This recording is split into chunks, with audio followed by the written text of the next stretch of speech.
back to A City Planner Plays City Builders. We are playing City Skylines and building the city of Bluffside Crossing. When we last left off, I was building out the city infrastructure in order to meet some of the demands that the city had that I hadn't been keeping up with.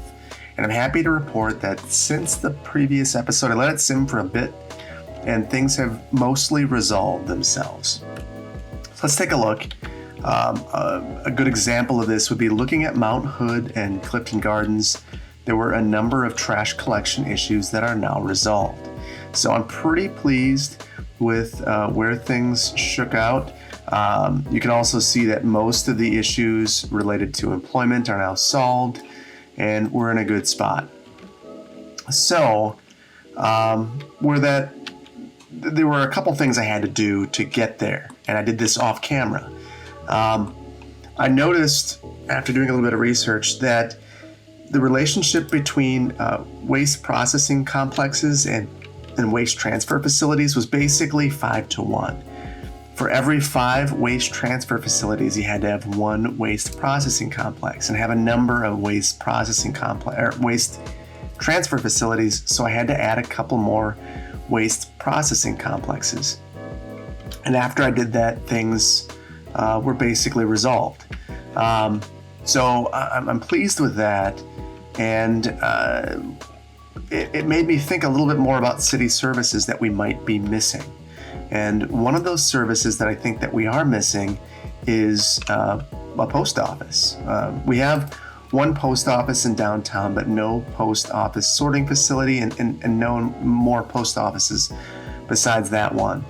And thinking about the state of the world today, where I get my groceries delivered, I order things on Amazon, I have Instacart, and I really utilize the post office as really a lifeline.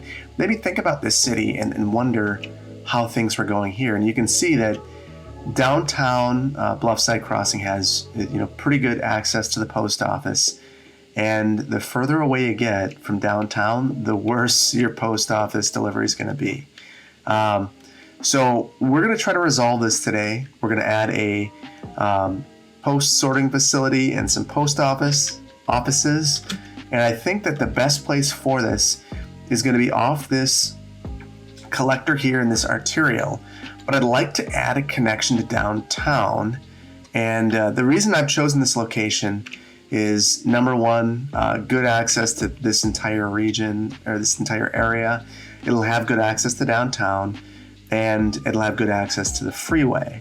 And I think that's really important if we want to use this to disperse mail throughout the entire area.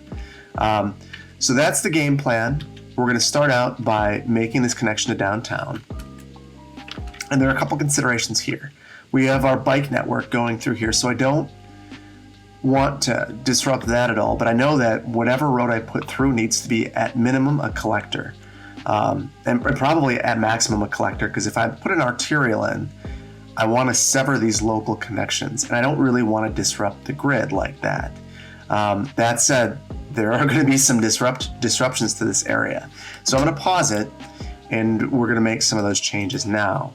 So like I said, this has the bike network, so I think we're going to go this road just Nancy Harvey Street. I think we're going to upgrade to a collector.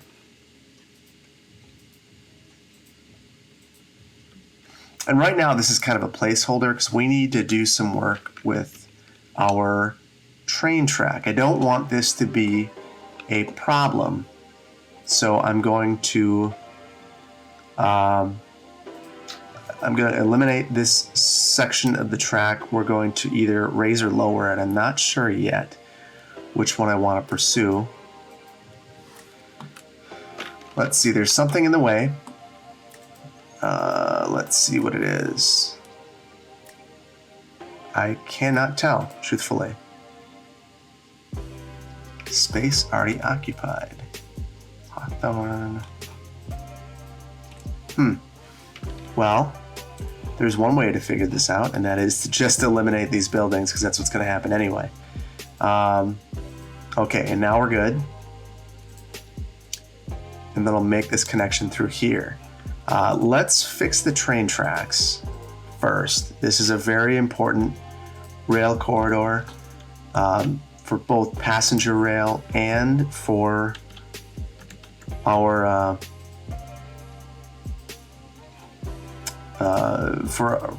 for a lot of our connections that we have with freight. So I think I'm going to go underground with that. The main reason for that is now I can zone this area if I want to in the future. So I don't like that these are offset. I think that it would be beneficial to have these right on. So a little note about functional class here. So this road is a 2-lane road, might not seem like an arterial, but highways are generally arterials. And the main reason for that is when you think about functional classification of roadways, you're really thinking about mobility versus access. And a highway provides a great deal of mobility, whereas a collector provides more access. It provides some mobility, and a local road is all about access and not mobility. And when I'm saying that is, access is being able to reach destinations. Mobility is being able to reach something over a long period of time. And I can get into this in a future video if that's something that everyone has interest in. But for now, needless to say, I want to have mobility be a primary concern here. And I think sending people down this collector and then going over isn't going to be the most beneficial way of approaching this road. So I think I'm going to eliminate this road right here and put a roundabout in this area to smooth out traffic flow. And the main reason for this is there are a number of roads of different classifications coming together, which I think can be a real challenge. So we could just have this local road come in, have a stop sign here, call it a day, or understanding that there is a lot of traffic coming off from here, we could add a small roundabout, maybe even a little bigger than that, and make sure that our traffic flow is going to be steady there. So that's what I'm going to do. I think that there would be a great need for a roundabout here as well. Primary reason for that is we are going to be feeding a lot of our mail sorting traffic onto this particular roundabout. So I've upgraded that, and now we need to do some work in Traffic Manager President Edition. So what I want to do here, first, I want to set this roundabout to be a roundabout. I'll do the same thing with this. So I do have the experimental 11.5.0. It's the labs, the beta version. But I really love the improvements that they've made to roundabouts. It can really resolve a lot of the traffic issues. Further, it allows you to really quickly set the priority of roadways. Not good here, but good everywhere else. So we're going to change this one junction to have a stoplight, but all the rest of these are perfect the way they are set. So that works for me. So from here, I think we can start running things and letting it go. And now we can look at our facilities and get them going. So let's go and grab our mail facility. Oh, whoops, not our sightseeing bus. Our mail sorting facility. Let's see. I'm really reluctant to place this directly on the arterial, or on the collector. I don't want to add another road on the arterial, but I might add another local road coming off here to place the mail sorting facility.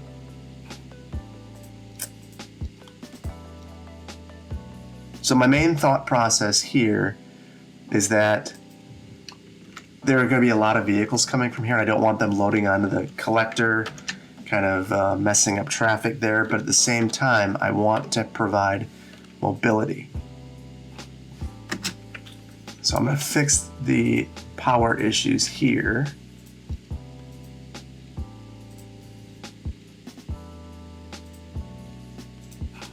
Let's do a little bit better job than that. I think we can make that look a little better.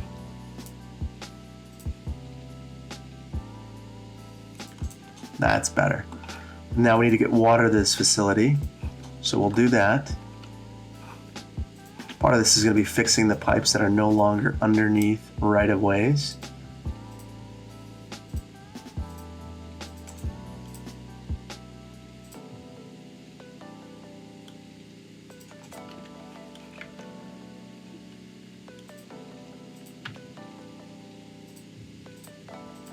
So we have resolved that. Let's get rid of these water pipes that go nowhere and serve no purpose.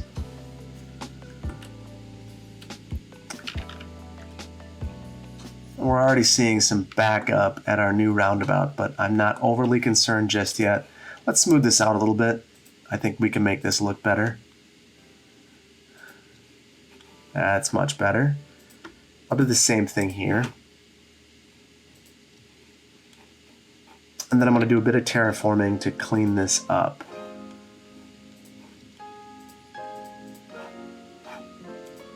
Let's increase that size and really smooth this out and make it look a little more natural.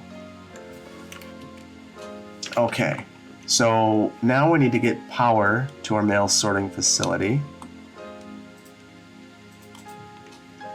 So now it's got power, water, and roadway access. So we should be in a good spot with this. So there's a lot of mail here. They have direct freeway access for packages coming into the town, good access to downtown, and I think good access to the rest of the community. What we need to think about now is adding post offices to the rest of Bluffside Crossing. So let's think about where the best locations for this would be. And I guess I'd like to concentrate city facilities in relatively concentrated areas. So a small neighborhood post office near this high school would be nice. I think having a post office in the tourism district would be incredibly useful. I think about some of the vacations I've gone on where you get a postcard and you can quickly walk to a post office and mail that postcard out. In all of our residential areas, we're going to want a post office. I want to do some work in this particular area, so I'm going to keep this away from there to a certain extent, but still kind of close to this main roadway network. Quick access from the highway. And then in our new neighborhood, kind of similarly close to our kind of our quasi downtown. And then we also have one in Hillside, or in Hillcrest. Now I have this historic post office asset, and I think it might fit in a little bit nicer with the university, so I'm going to try to work that in here.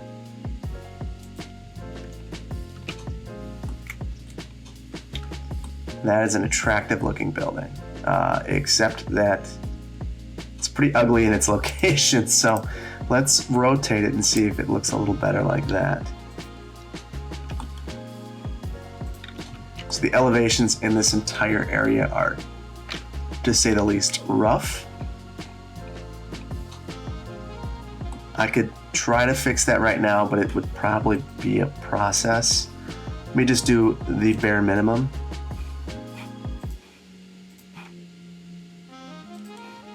I think the bare minimum would be raising this road.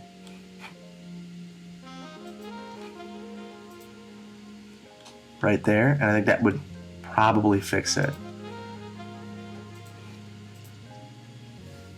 That's probably as good as we're gonna get. Move some of these houses up. Oh, some that just, all right, that looks a lot better. So, ooh. And our asset that we were trying to make look better looks crazy. So let's fix that. Okay, much better. I like it. I really like this post office. I think it's attractive. It looks historic. It's the kind of building that you see in a small town in Middle America, and you think, wow, what an architectural gem. So I'm pleased with that. Let's go back and take a look. Let's see where we're at. So we do have a little bit better access there.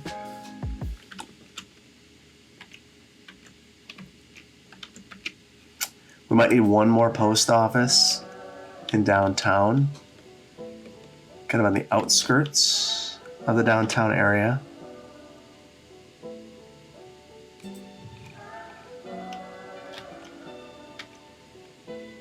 Okay.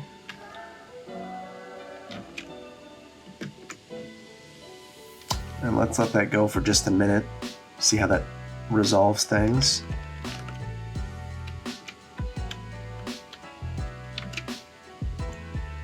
It's better. It's not perfect, but it's better. I'm going to add one more post office over here in Clifton Gardens. And that's gonna help things out. And ultimately, this is the same type of play that we were making in the previous episode. We want to maximize our population and our tax revenue and our demand for different zoning districts. And you can see that through the previous episode, we've added roughly 3,000 population, even though we've taken away zonable land, and our demand for different areas has gone through the roof. And what you see that's really beneficial is look at our happiness level. It is basically awesome everywhere. And that's because we are providing adequate city facilities to everyone except for apparently this house. The Pine residents, very unhappy. Or it was, now it's better. I guess this one building, and you know what? There's a dead body there. I'd be pretty upset too. So I did mention that I wanted to keep the post office away from this particular intersection. The main reason for that is there are some significant backups occurring that are going all the way back to the highway because of some of the stuff happening at this intersection. And I think that what we're seeing is a significant amount of pedestrian traffic going up the hill to Clifton Gardens and to Mount Hood from the commuter rail depot or commuter rail stop. Now, I looked and I wanted to see, would it be possible to connect this road up? And it's not. The grade is too steep. I'd have to demolish all these buildings and make a pretty hokey connection. Not only that, it would be a local road connection to an arterial, something I don't love doing. So to close out this episode, I want to put together a pedestrian crossing that will allow all of this pedestrian traffic that's looping around to go across the road without kind of meandering as much as it is. And I think this is going to really improve traffic significantly.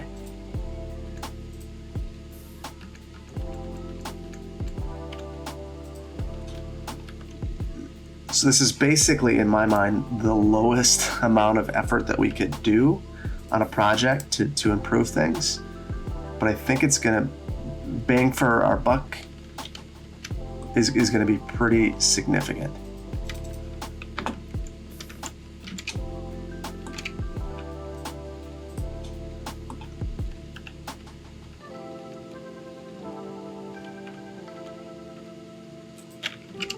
I need to do quite a bit of meandering here to make this work.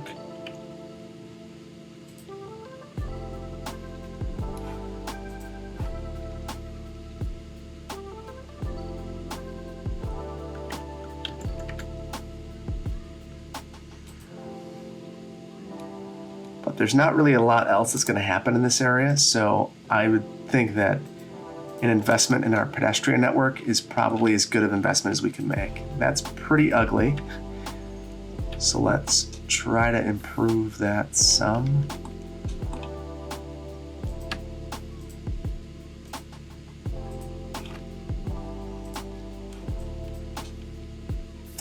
That is a ramp to hell, basically. That's no good. I don't like that at all. I'm just imagining, someone on a wheelchair going down this, or on a bicycle, and they would be destroyed. So let's try to improve this. That is not going to work.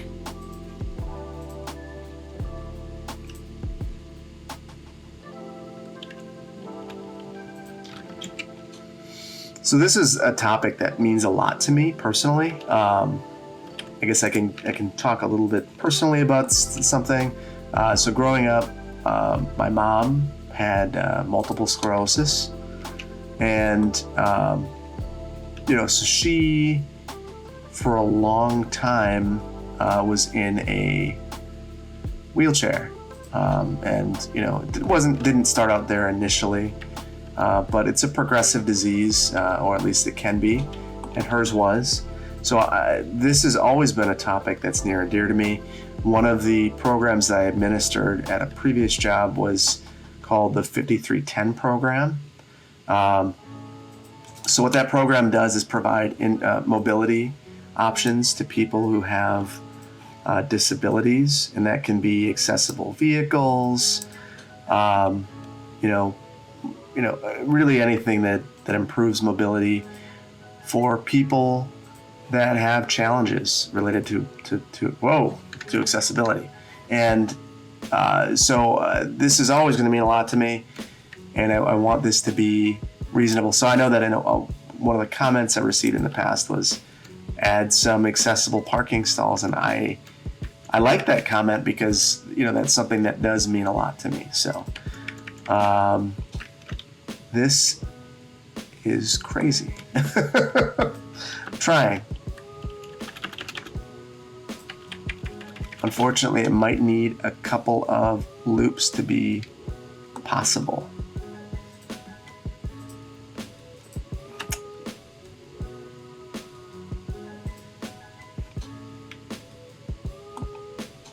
So I think this might be as good as it gets for now. One of the in the comments, I know that I received some feedback that there is a pedestrian ramp builder, and maybe that's something I need to pick up because clearly this isn't working all that well for me.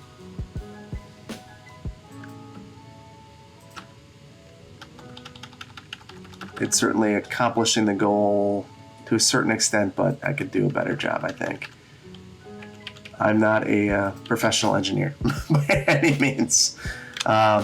And the terrain here is challenging. I mean, there's a significant drop off, and the number of feet that you'd want to drop off is not this many. Yeah, the grade here is significant. So, but for now, I'm going to leave that because I think it's going to improve our situation over here. There's still a lot of people using that other path, but really, honestly, anyone that we can get crossing the road it's going to be a better situation. So, I think I'm going to leave it there for now. Let's take one more look at where we're sitting with our postal service delivery. It's working. It's not serving everywhere. I think we'd have to add a lot more post offices. I question how realistic and reasonable that is, but we do have much better coverage than we had before. It sent our demand through the roof. We're getting more citizens now, and our bank balance is improving. So I'm pretty pleased with the way things have turned out. Please let me know in the comments if you have any suggestions for ways to improve post office delivery. If you like this, if this is something that you do when you build cities, and if it's something that you like. If you haven't already liked this video, please consider doing so. If you aren't subscribed to my channel, please consider doing that. And if you want to know when I release new videos, please hit that notification bell. Thank you so much for joining me, and I can't wait to see you in the next one. Take care. Bye-bye.